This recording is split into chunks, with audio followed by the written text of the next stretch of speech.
We're back with breaking updates coming in of at least 3 people who have died in a helicopter crash at Porbandar Airport. There was an explosion after the crash and fire brigade and medical teams have currently reached the incident site. More details are awaited on what went wrong. The fire brigade is currently at the spot.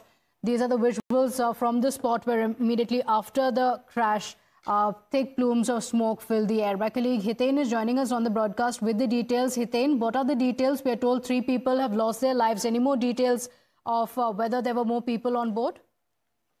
बिल्कुल देखिए, करीब 12:30 बजे के करीब ये हादसा Porbandar airport पर हुआ है। कोस्ट गार्ड का ये इंडियन कोस्ट गार्ड का ये हेलीकॉप्टर था जो क्रैश हुआ था।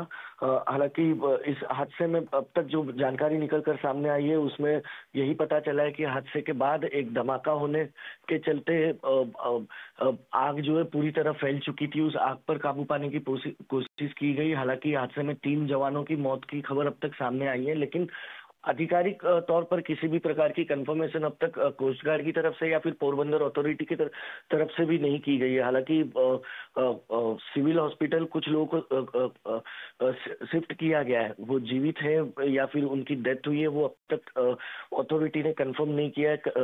पोरबंदर कलेक्टर जो है वो खुद वहां पर स्पॉट पर पहुंचे हैं और हो सकता है कि थोड़ी देर बाद पोरबंदर कलेक्टर की तरफ से एक ऑफिशियल स्टेटमेंट देकर डिक्लेयर किया जाए कि 3 जवानों की मौत है। लेकिन आपको मैं बता दूं ये पहला हादसा नहीं है। इसके पहले भी 1 महीने पहले भी इस तरीके का ही प्लेन जो है हेलीकॉप्टर का कोस्ट गार्ड का हेलीकॉप्टर जो है वो समंदर में क्रैश हुआ था और 3 जवानों की मौत हुई थी उसमें।